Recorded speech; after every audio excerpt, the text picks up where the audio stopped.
I am delighted to introduce the 2025 ICC keynote lecturer, my friend Dr. Mehmet Oz.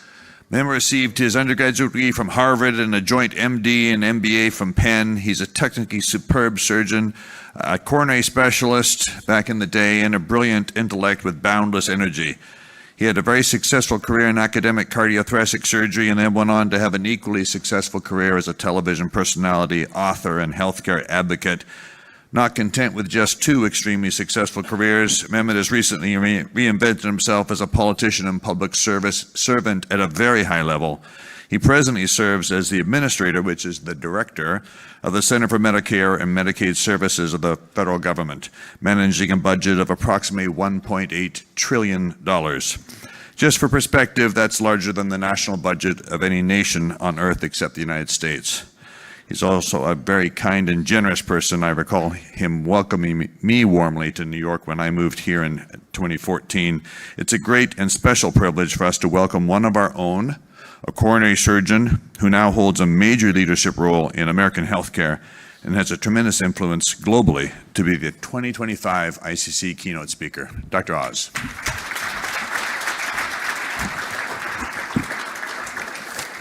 I appreciate you being here, but I was stunned to see my mentor, teacher, Craig Smith over there. And if you want to know a fantastic, Craig, stand for 1 second. I know everyone knows you, but if you want to see someone who is an unbelievable surgeon, that's the man right there. And we would train lots of wonderful physicians, and I know many of you feel this way. You're judged by not the surgeries you do, but the people you train who can do high-quality surgery. And the young residents would always come in and tell me how Craig Smith did things. So invariably, I realized that's how I did things too. And any modicum of success I had in coronary surgery in particular, but a whole series of complex abilities, including reoperative surgery. Craig is someone that I admire tremendously professionally, but also as a human being. Plus, I don't know how he does it, but I expected he'd be out there swimming in the East River today because he's remarkably athletic, having played collegiate sports as I did, but he's continued his athletic tendencies. And these days, I don't do much except go to the office for a good reason, because I did get involved in politics, and I did it for a couple reasons that many of you may resonate with. And I thought long and hard about whether to come because my schedule doesn't allow me to do a lot of events of this nature anymore. And with the team, I decided to come because I have one single message to give to you. And I'll say it several times in several different ways, but it's the only message I care that you hear today. I think the medical community, I think doctors in particular, have lost their mojo. We are not acting like professionals anymore. And we saw that loudly and clearly during COVID, which is the reason that I finally just decided to move into the political arena, and the reason I left two careers that I loved. And I didn't realize it at the time, but this is right now the best job I've ever had in my life, even though I've had fantastic jobs in the past, because I feel I'm actually fighting on the plane of wisdom that actually all of us should be playing on. The medical community watched during COVID things happen that most of us, I believe, objectively thought, well, at least suspect. Even if we didn't disagree with them, we thought that people should be allowed to disagree with some of these ideas. 6-foot distancing, rules on closure of schools, even mandates on vaccinations, things that in hindsight, I think will be judged quite harshly by history. But we didn't say much. The people who serve with me at Health and Human Services, in individual agencies, tend to be physicians. Jay Bhattacharya runs the NIH. Jay was an economist and a clinician and a physician. He was the one who early on realized that although the hospital mortality rate was quite high for COVID, our treatment of the disease at a societal level depended on its overall mortality rate. What would happen if you got it at home? In other words, how many people actually had the disease, not how many people in the hospital had the disease. When he did the study to identify this, he realized the actual incidence was about 1 in 100 of the people who had it at home went to the hospital. It might actually be 1 in 1,000, which changes the mortality rate, changes the entire societal approach. In return for that research, they tried to fire him from Stanford University, where he was tenured faculty, and if he wasn't tenured faculty, he would have been fired. He subsequently authored the Barrington treatise, the approach to just objectively looking at the best way of treating this pandemic. Again, canceled, undermined, things done that were, I don't think, defensible. And yet, when you go back and speak to the folks who were there at the time, they don't seem to think anything was wrong. They were doing their jobs. just like folks are often able to defend bad behavior because there's opportunities to create ways of explaining away these issues. And I emphasize that because smart people, like clinicians, are very good at lying to themselves. So don't believe the BS that your mind is willing to tell you to get around the reality that you didn't do what you should have done. Now, I look at Marty Makary. Marty was on faculty at Hopkins, another great leader, another individual who made a lot of noise in this area and got crucified for it. My misstep was arguing that we should not close schools. I did not believe elementary school children were passing COVID at rates that would condemn olders to illness. More importantly, we had data from European countries who had not closed the schools, and Asian countries as well, and did not seem to have an increased incidence of the virus. Again, intolerable. I was trying to kill kids. Many of the other things that come subsequently are not worth discussing today. That's not the purpose of the talk. But it aligns with a broader narrative, which is we need to be renegades. Especially in the cardiovascular field, by character, by personality, you often end up being like that anyway. I mean, the audacity to think you could take a sharp instrument and help somebody by cutting their chest open or putting catheters into them is remarkable. But we do it because there is a little bit of confidence that sometimes spills into arrogance that's required to do what you do for a living. And I would encourage you to recognize that you have a societal obligation to use that skill set and the gifts you were given by God to do things beyond just heal coronary ailments. And I emphasize that because professionalism for me has 4 characteristics. The first is you have to take care of your patient as number one always. That's the Hippocratic Oath, which we all recite. We actually mostly were all reciting. My son just finished Columbia University's medical school. At graduation, after they apologized to the Lenape Indians, on whose land the university was built. The Lenape Indians haven't lived there in 250 years. But after they apologized to the Lenape Indians, they then tried to not read the Hippocratic Oath.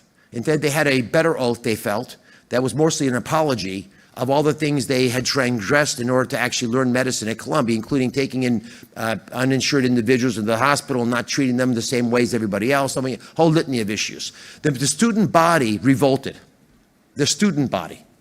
And I have news for you. If you want to talk to conservative people in America, talk to young men, because they know it's been a facade for the last 15 years. A ruthless effort to root out common sense that has affected dramatically our ability to practice clinical medicine. My son was taught, before talking to a patient, to ask them about their gender. 80-year-old Vietnam and Korean War veterans going for open heart surgery don't give a shit about your thoughts about their gender. And they should not be taught to ask that and be judged on that.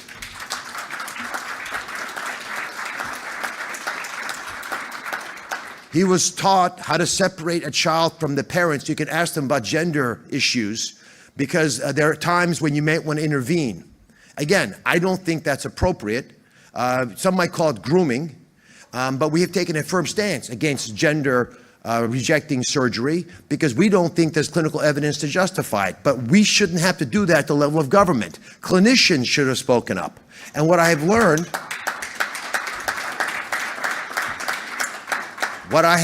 is that if you actually put the ball out there for play, people do step up. We wrote letters to pediatric institutions across the country asking them for their data, long-term data, post-surgery on these procedures, and almost immediately all these centers stopped doing the operations. Now, part of it, I think, is because there were people inside the organizations that didn't want this to happen, but they just didn't know how to do anything about it. So if our job is to take care of patients as number one, then we are inclined to say some of these things, but there's other elements of being a professional that actually force our hand even more. The second big attribute of being a professional is the ability to stand on the shoulders of your teachers and advance the field. I stood on Craig Smith's shoulders so that I could teach another generation of residents and do my research in a way that was better than I thought it had been done in the past. And the people that I taught, I think, are doing far more than I could have ever done to advance the field of cardiac surgery. But again, that's our job. That's what a profession does. The third thing we do is police each other. That's a place we don't do so well, in all honesty. And part of it's because that's not our culture. We go to grand rounds and we beat each other up within that close space, but we tend not to go out publicly and fight for these issues and undermine other clinicians because we are healers by our nature. And physician speaks to our scientific base, physics, but medicine is about healing. And the field therefore enculturates us to that. But there's a fourth element to being a professional, which is the reason I came to talk to you about Mojo. You have an obligation to speak up to the public, because the public values what professions have to say. We are the ballast of the ship of society, traveling in the troubled waters that society faces all the time, and they need us to offer and opine thoughts on issues. So if the public health officials say one thing and the clinicians say another thing, it's okay. We can say it respectfully, we can say it forcefully, we can say it thoughtfully. It's not done to confuse people, but folks do deserve to hear our unvarnished opinion about what the truth looks like. And they can then discern. Americans, I think, are quite wise, and I know there's 50 countries represented here. It's hard to imagine any country not believing their people are smart enough to figure out right from wrong if they're given open access to the information. But when you cover that up, it becomes an abscess. And we're here to lance that abscess, because shining light on it's the best truth serum there is out there. So let me now transition from my plea for you to be active in this area and into some of the specific policy issues that we're facing. And I think a lot of this comes down to the MAHA movement. The MAHA movement was a remarkable effort led at a grassroots level by mostly moms who felt it was getting harder and harder to raise healthy children in America. This is also felt by those in other countries, but there were so many obvious examples in the United States that it became a political movement. And over time, it began to take up enough energy that it became important to what happened in the 24 election. And Secretary Kennedy, who has been an excellent leader and boss, is someone who's sort of been the avatar of that movement. And if I had to use one word to define what MAHA is about, it's something all of you innately have, which is curiosity. Now, curiosity is not as common as we would hope, nor is common sense, by the way. But curiosity is about pushing past the usual scenario, because 80% of questions are really statements in disguise. So how do we ask questions truly desiring to know the answer, and then be courageous enough when you hear something that's inconvenient to actually share that wisdom with people in a way that might actually change their thought process? How do you do it with compassion? Because people don't care what you know till they know what you care. Doing it in a way that gets folks catalyzed to actually change their lives is what we do as clinicians, right? We convince patients to do things differently. And that's actually at its core what the MAHA movement's about. It's about making it easier for people to be healthy. We need to automate some of these processes, and some of the things we do in cardiovascular disease feed into that. Now, at its very core, it's about having a vision for the vulnerable. Now, there's a fine line between vision and hallucination, right? People have to see your vision for it to be real. What do we define as vulnerable, and how do we defend those people is mission critical to any public policy initiative on healthcare. And it's especially important now because the healthcare economy is growing at twice the GDP. We're growing at around 8%, GDP growth just under 4%. We're becoming, at least in America, a massive healthcare system with a small country attached. And that's not healthy. And it's happening in European countries as well, just a little bit slower. So I believe that there's a way for us to address this, and one of those ways is to discern who's vulnerable, protect them, because all great societies take care of their most vulnerable. But we don't take care of everybody else like they're vulnerable. And there's examples of that have become problematic. As you enter into the building where I work in Washington, it's called the Hubert Humphrey Building. Hubert Humphrey was a famous senator in the 60s and early 70s in the United States. And the quote, which is very telling, says it is the moral obligation of government. It's moral obligation to protect those at the dawn of life, those are the children, those at the twilight of life, our elderly, and those who are living in the shadows. That use of light as a metaphor is vitally important to this concept. You need to take care of those people because they can't take care of themselves without your support. 53% of children in America are covered by Medicaid and CHIP. Those are programs I run. Of course, everyone over 65 is on Medicare, pretty much, and that's another 68 million more people. And then we have those in the shadows who have lost their way, and we need to help them get back up on their feet. They don't want handouts, they want hand-ups. We've moved into a scenario where we're no longer defining those words as clearly as we should, and is causing big problems. So we decided when I started in my administrative position, and I've got about 6,500 people who work for me, but another 40,000 contractors, and we touched the lives of about 160 million Americans. So you need to make it clear what you want to do, because you can't tell them all individually. And so we made what are called OKRs, Objectives and Key Results. I encourage you all to think of doing these in your different practices because they're remarkably effective at getting everyone aligned. So the Objectives and Key Results for me started with we wanted to be the leading payer. We wanted to be the best group to provide health insurance in the country so we could lead. We're the biggest by far, but we could lead if we did things differently. And so we began to get into issues of pricing. Now, the biggest of all was one the president had been telling me about, and the one he calls me about most frequently, especially at odd hours. And he's an excellent leader. I know there's tons of press saying all kinds of things all the time, but as someone who actually works with him almost daily, he is a superb leader because he gives you air cover and he's very crisp and clear in what he wants. So you don't have to guess. He wanted most favored nation drug pricing. Now, if you're the best payer, you have to drive prices down to make it affordable.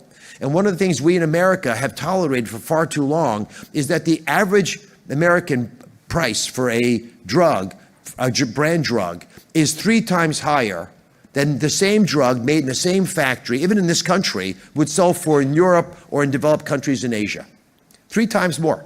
So there is no real way of defending this. And when you confronted the pharmaceutical industry, they acknowledged that eventually they knew someone would come up with a better idea because no one's going to tolerate that for very long. But for decades and decades, we've allowed that to happen. So we went to war on this issue. And you know what's interesting? The power to convene in government is quite impressive. You can actually get people who don't want to talk with you into a room. You can get groups of people who don't talk with each other into a room. And you get them to figure stuff out if you push them. Because we have the ability to legislate draconian solutions that are often not very pleasant for the target. We have rulemaking abilities, so we can do it eventually ourselves at CMS and at Health and Human Services. But the best way I believe is to tell the industry, we're on a problem solving raid. You're the problem. We need you to fix it. You're smarter about these issues than anyone else on the planet. Figure out an answer and come back to us. And if we like it, we'll help you do it. So we went to the pharmaceutical industry with that concern. We said, we're not going to pay 3 times more what everyone else pays for the exact same drugs anymore. And they said, if you help us by supporting our efforts to sell at what we think are reasonable prices overseas, we will drop U.S. prices. In addition, I said, we have a great team that does this. I said that we need all future drugs, no matter what, to be sold at most favored nation pricing. They have agreed. Leading U.S. company, leading European company, the big fertility business, and most recently, as you probably followed, the GLP-1 drugs. So now we have Novo Nordisk and Lilly, a Danish company, U.S. company, agreeing to sell their drugs at about 20% of the original list price of those drugs. That will save us tens of billions of dollars, but here's the catch, the best part.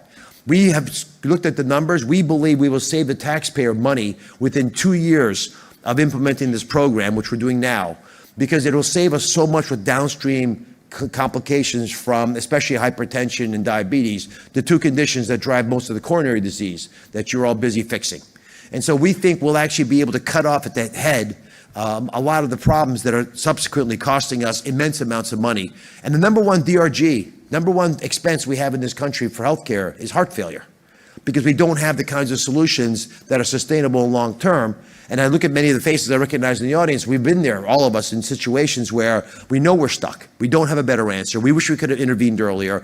We're all part of that puzzle, and getting to the solution earlier on makes sense. So let me now transition to the second big OKR, which is empowering patients. We don't really have a market system in the United States. Most countries don't. Because for a market to work, you have to have informed buyers. People have to know what they're getting. And we don't have patients with that kinds of insight because we don't help them get those insights. Even accessing your medical record, which you own, right? Patients own their records, they pay for them. They can't get them. And data blocking and lack of transparency has been a real challenge. These are issues that we are front and center focused on. The president has an executive order on these, and we have rules and now laws that have been passed on these issues. What held us back was technology. So we decided we were going to do a tech transformation within the healthcare system. This is going to affect patients all over the world, because what fundamentally was happening is a disconnect between the major tech companies building solutions for consumers and clients like clinicians and the business models, which did not fund them well. So you're not going to build a company making apps to deal with diabetes unless you know that you've got some mechanism to cash flow the business. So we have created and we just launched it this week, a model to actually do just that. Now, we're not going to pay for engagement. We're only going to pay for apps that have outcomes. So I don't care how many diabetics use your app. I care what their A1Cs did. But if they come down, that's worth money to us. We'll pay for it. And so we have had every major tech company come in and sign pledges to participate. We started with 60, which we did at the White House with the president, all the big companies you've ever heard of. And then now we have 450, including all the insurgents and smaller startups who think they can make a difference. And my message to them is, we're open for business. Come work with us. Build us solutions for the American people, because people around the world are going to use them.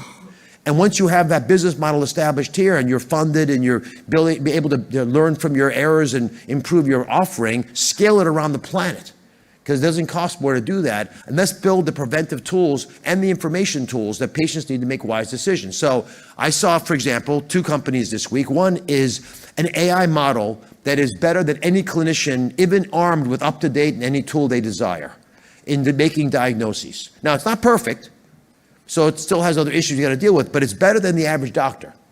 So what are we going to do with that? Can we use that next to you in a clinical practice so that the first thing that a patient does is interface with the AI avatar? These are agentic AI programs, by the way, so they don't just query questions, basic H&P questions. They actually dive into this workups. They'll actually work the patient up for you. And then you're now given all that information without a lot of time being a detective looking for answers, where you can go beyond that, get more involved in motivating the patient to act on the action steps, troubleshoot things that weren't addressed. You can see many more patients. In fact, we believe in primary care, where we don't have enough clinicians, and I'll come back to that in a second, they can see up to 10 times more patients. It's a massive shift in workload if we can get this to work. And in some places like mental health, where we just don't have people to do it, it could allow us to access people around the world with mental health support systems. They can triage the data into the patients. It'll help incentivize providers to act differently as well, because we will be able to do real-time payments. So as you see a patient, you'll be able to adjudicate what's getting on, get approved to do this care, and then get paid. What we want is the data, because we want to feed the data back to the patient so they're educated and incited about what's going on, so they can now be a more active decider of what's going to happen. Now, prior authorization is part of this puzzle. How many of you like prior authorization who are US-based? Yeah, nobody. All right, it's the worst. We spend on average 12 hours a week on prior authorization to get permission from the insurance company to do what we think is necessary. They spend 12 hours with the other clinicians blocking us. No one likes it, very expensive, but it reduces by 25% unnecessary care. So there's a value to it. Any tool can be misused, and it has been. We went to the insurance companies, again, power to convene, like we did with the pharmaceutical sector, and we said, we're going to pass one heck of a law that's going to make your life miserable. Everybody hates prior authorization. That moment that you're having that precious covenant with the patient in your office, the temple of healing, and the long arm of insurance comes in there and rips out your precious moment and says, no, hold a second, you can't work up that problem yet. They'll probably be alive next week when you actually get the approval from us, or however long it takes, and everyone's up in arms about it. So what are we going to do about it? The insurance companies, they're representing 80% of the American people, came to meet with us. And those insurance companies have pledged now to not only be able to do real-time judging about whether you should get a prior auth involved at all, and do that with, for 80% of these cases by end of next year, but they've also revisited the entire process. There's 15,000 basic procedures. Probably only 2,000 might even be eligible for prior authorization, although we do much more unnecessarily. But they're now actually getting into automating it. Be very specific. What is the rule that needs to be filled out or addressed in order to be able to do what you think needs to be done? And if you do that normally, anyway, then you should be able to get through this without a lot of hassle. But here's the best part. It turns out when you charge them with the responsibility and give them free safe harbor to actually negotiate, they take on the challenge. So the insurance companies have come back and said, we want to create a gold card system. What's a gold card system? We're going to give clinicians who already do a great job and don't actually have problems with prior authorization free rein. Go do what you want to do. Those doctors who are having issues by doing things that are not as evidence-based, they're going to be stuck having to go through the prior auth process. It does two things. That doctors who are gold standard are going to be respected by patients who are going to say, my goodness, this doctor must be doing high quality work. There's no prior authorization hassle factor here. And the doctors, second thing, doctors who are not gold standard, what do they want to be? Gold standard. They're going to change what they're doing to become part of the club. Now, this is already being done in Pittsburgh with Highmark and Allegheny, but we think it can work across the country. And that's coming to you again, not because we passed a law. Laws take time, and you don't always get what you want, and it's sometimes like clubbing seals. It's not easy and not pretty. But what does work is nimble organizations working together with pressure, when done correctly, to solve problems that even they appreciated were an issue. And that's why we've gotten success there. The third big thing we wanted to do was to crush fraud, waste, and abuse. Now, I'm going to talk a little bit about what's going on in Minnesota because I think it's telling, but it's just the tip of the iceberg. The amount of fraud at CMS is measured in the tens of billions of dollars. Why? We're like a giant hippopotamus with a target on our side, with foreign countries now defrauding the system. Because all you need to get into our system is a beneficiary number, there's 160 million of them, or a provider number, your number, and the next thing you know, you can get into the system and start generating false bills or just playing games. Now, some of the worst offenders are clinicians. And the problems we're facing are hurting all of those vulnerable populations. So when I spoke earlier about the kids living at the dawn of life, the seniors at the twilight of life, and those living in the shadows, this is where it gets important.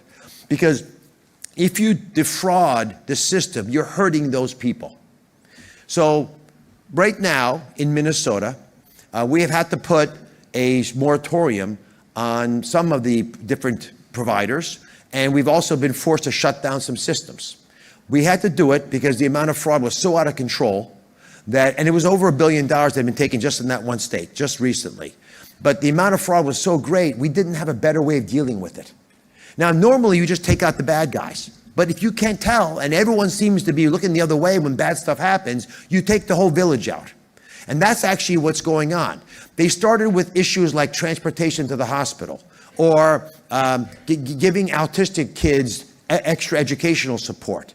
And then some groups within the community began to defraud the system. They signed all the kids up as autistic. Well, if all the kids are autistic, it doesn't matter if you're autistic. You don't get anything extra because everyone's autistic. So the extra stipends, the extra resources, all that began to disappear. If you're trying to get people to be given transportation to the hospital and the transportation systems are all corrupted with tons of cash going to folks who aren't actually going anywhere, don't even exist, eventually you just shut the program down. We face the same thing across the board now in other states. In California, 10% of all home health aid money goes to LA. In the whole country, 10%. We believe it's fraudulently done by Armenian gangs who used to be defrauding hospice, which is also having a problem. We shut down hospice, they went over to home health care. Look at South Florida, the durable medical equipment business in South Florida. There are at least 5 times more DMEs in South Florida than McDonald's. Do we need that many DMEs? It's easier to open a DME than open a bank account. So you have to shut it down. You have to put a moratorium on it. Yes, people get upset that you're limiting access to care, but I'll give you the best example of all because it just happened, and I can talk about it. Skin substitutes. You all know what they are. They're little bandages you put on, basically. There's biologic bandages on decubitus ulcers, medial malleolar ulcers with venous insufficiency, peripheral vascular disease. Patients sometimes need them. So this business was about a $250 million business 5 years ago. Next year, it was going to cost us $23 billion. Why? Skin substitutes cost about $30 in Europe and in Asia. In this country, they were about we didn't know what they cost because they're all over the place. But in this country, we have an interesting rule. We pay the doctor 6% of the price of the product when they use it. Guess what happened? Companies began getting into the business and charging $10,000. Because if you charge $10,000 and you get 6%, that's $600 of a payment. If you're charging $30, that's $1.80 or something, right? $600 is more than $1. Doctors are smart. What do? They order the most expensive ones they can. We have patients that have over $1 million of skin substitutes on them. $1 million. They're in a nursing home. In fact, the big argument that's being made is that the nursing home patients have difficulty getting access to care. We have to charge those money that's to get in there and help them. But I mean, come on, really? $23 billion? What happens? Every Medicare beneficiary, all of them, have to spend an extra $40 a month premium if we don't fix this problem. That's not right. A lot of people have trouble making ends meet. To allow them to live their lives and make life affordable, you should not be charging them more. So what do? We shut it down. We took the air out of the tires. We now are only going to pay $125. You cannot charge $10,000 anymore. We took more than half off the market. We are going after the guys who are involved in fraud. But what I've learned is we don't penalize people for stealing from Medicare and Medicaid. If you steal $5 million from Medicaid, you'll go to jail for 18 months. A lot of you would take that deal, wouldn't you? I mean, just mathematically, it's not bad. You know, minimum security prison, you're out in 18 months, no long-term sequelae, you get the $5 million in a bank account in the Cayman Islands. So we don't want the money leaving the building. So we're going after these folks for that reason. Let me conclude talking about the fee schedule, then I want to come back to Maha for a second. We gave physicians the largest raise in income in 6 years this year. We did it because physician salaries have lagged behind inflation. Physician salaries are increasing at about half the rate of the GDP. Hospital revenue is increasing at twice the rate of GDP. I'll say that again. Doctors are half of GDP. Hospitals, twice GDP. Now, hospitals have other issues going on. They have staffing problems, a lot of issues. But we didn't think it was right for clinicians to fall that far behind. So in the one big beautiful bill that's been in the news, we actually gave doctors 2.5% more money. But we didn't give all doctors the same amount of money. Total, by the way, it's 3.25% because there are other kickers that went in there to increase doctor salaries. But there's two things we wanted to do. Issue number one, we wanted doctors who are going into risk arrangements with us to get paid more. Because if you're willing to absorb a patient population and be responsible for them doing well and their total cost of care, we want to pay you more. So you get paid 3.75% if you're for everything you do if you're in one of these accountable care organizations. And the second thing we had to do was deal with an unfortunate reality, which is the RUC generated by the American Medical Association, we don't believe is based on the most accurate data out there. It tends to favor specialists.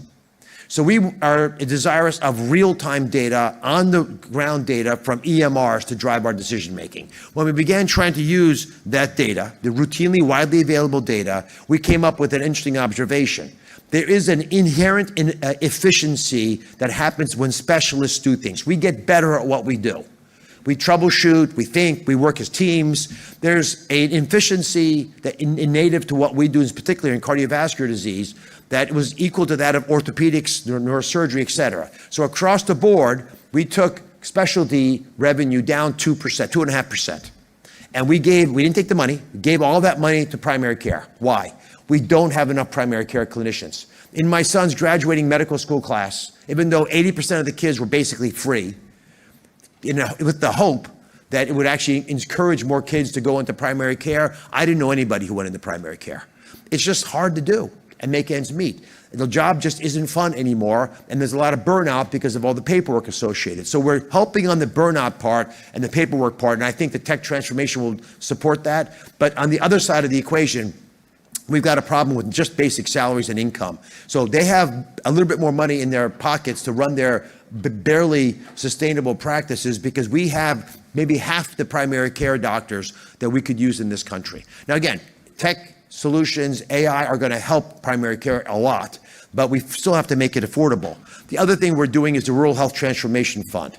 Any of you who have practices in rural America or work with clinicians in rural America, this is important. $50 billion we're investing in rural health care. That's a 50% increase, 50% more than Medicaid today spends for care of people in the rural areas. And the reason we are doing that is because we think we can right-size the system if we make an investment of that nature. We don't want to build buildings.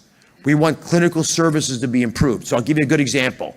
You have a clinician who's a good primary care doc who's dealing with the patient who's got angina and maybe related heart failure. And they actually are a little bit outside their specialty area or their ability to manage that patient well. They need to have a hub and spoke relationship. They need someone at a larger academic center to work with them, but they can't just helicopter in and give the answer. And they don't want to send the patient to the Mecca because they don't have any patients there. The average rural hospital, which was built to have a census of 100 with Hill Burton, now is a census desired of 10, capacity of 10, but they have only one patient there. People in those towns are driving by those hospitals. So what do we do to let those centers thrive? We need to adopt them. So we are putting money into the system to help clinicians babysit, adopt, support, include other clinicians who may not have the same specialty and expertise so that they can begin to manage some of these cases. It's especially important in urgent cases and OBGYN type cases where when it happens fast, and you may never do enough to be great, but you can do enough to be safe. And that's the goal for us with all these. We're also taking a swipe at site neutrality, which I know is important to many of you. When you allow hospitals to charge several times more for the same thing, an X-ray, an EKG, than a clinician's office, fundamentally what you're saying is the hospital should buy the doctor's practice, which is exactly what happened. So this year, we started to roll that back. For infusions, we're no longer going to allow a bump. For the hospital, it's site neutral. It doesn't matter where you have the infusion, we're going to pay the same amount of money. We're doing this to protect doctors. And let me come back to Maha. What happened over the last 15 years is a whole-scale purchase of the medical field by hospitals, by private equity, and by the insurance industry. And they bought doctors because although we don't cost that much in the system, we drive all the expenses in the system.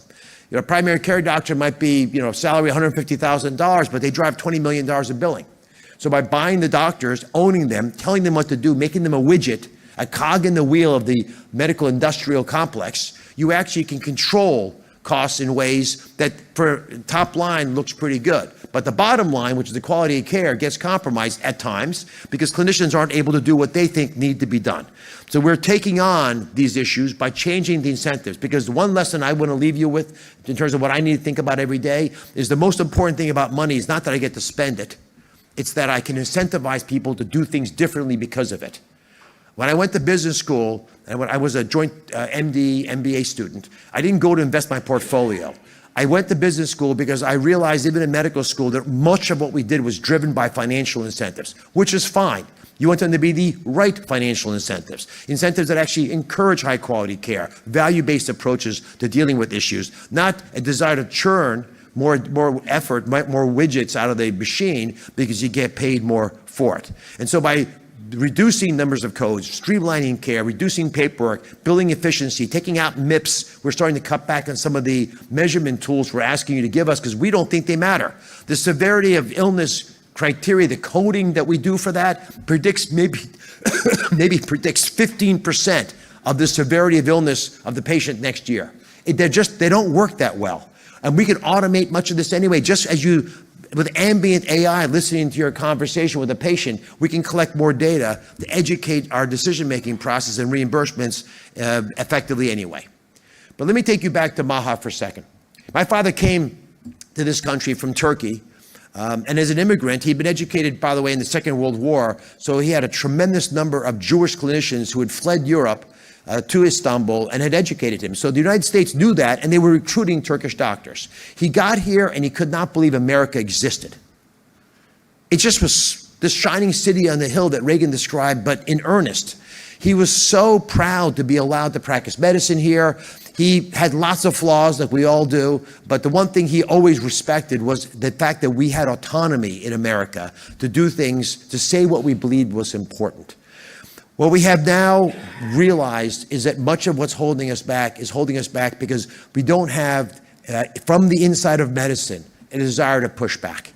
You can take the most controversial topics out there, and there's a reason why we haven't addressed them.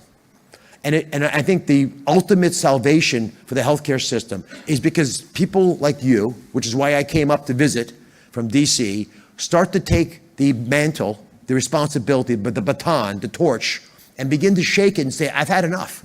I'm not going to let it continue the way it's been. If we believe medically tailored meals are the best thing for someone who has atherosclerosis in order to prevent them from coming back for an additional procedure, I know we don't get paid for that. It's still the right thing to do. We should insist that someone in our system gets involved. If we have evidence-based strategies that we know will work for chronic illnesses that are not being applied to our patients, we have to step up and make sure that it's heard. No one else will. And I'll leave you with one number. It'll be the most important number that defines why what you do, what we do is so important. Everyone talks about the $1.8 trillion that we spend. That's not the key number. That's what you invest. What do you get back for the investment? If we could get every working American to work just 1 year more because they were healthy, because they felt strong, vital, they just were engaged in life. If they can work 1 year more, that's worth $3 trillion to the U.S. economy. Dwarfs what we spend on healthcare. That's why, for example, in the One Big Beautiful Bill, we have a work requirement. Because if you create a program like Medicaid and everybody gets to be in it, then nobody is in it. And we allowed 20 million able-bodied individuals to go on Medicaid to get free health care with no obligation to do anything. Now, every U.S. president in my lifetime, including every Democratic president, has said that work is a fundamental part of charity. You must be trying to get a job and participate in your community in order to receive free stuff. But we have not done it. So we did that in July. When the president signed the bill on the One Big Beautiful Bill, now called the Working Families Tax Cut legislation, when he signed that on July 4th, it changed for the first time something that had never been contemplated occurring 60 years ago when Medicare and Medicaid were created. The idea that people who are able-bodied would be able to sit at home, watch TV. By the way, 6.1 hours of television or leisure time at home for the average able-bodied person on Medicaid.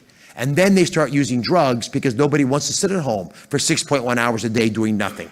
They lose their vision for themselves. It generates generational poverty. So we took that out and have demanded work requirements or community engagement. So either go work 20 hours a week or go volunteer somewhere or go get educated. Now, we've been vilified for that. But I stand tall and proud next to that legislation because that is how you build a social framework that supports everybody, that allows all to think that people who deserve to get our support, those in the shadows, as Humphrey said, get it, but those who are not in the shadows need to chip in a little bit and start rowing the oars. And it's up to us in this room to spread this gospel, because America, when it works, and we have twice as many jobs as people willing to do them right now, twice as many. So we have lots of things to do. We need America working. That's when my dad came here, he saw firsthand and realized and appreciated and respected. That's the vision we should all be sharing as clinicians. We're here to make you healthy so you can go live out your life's dreams, and your life's dreams ought to be pretty big ass, because we did a pretty good job saving your ass. All right, God bless you.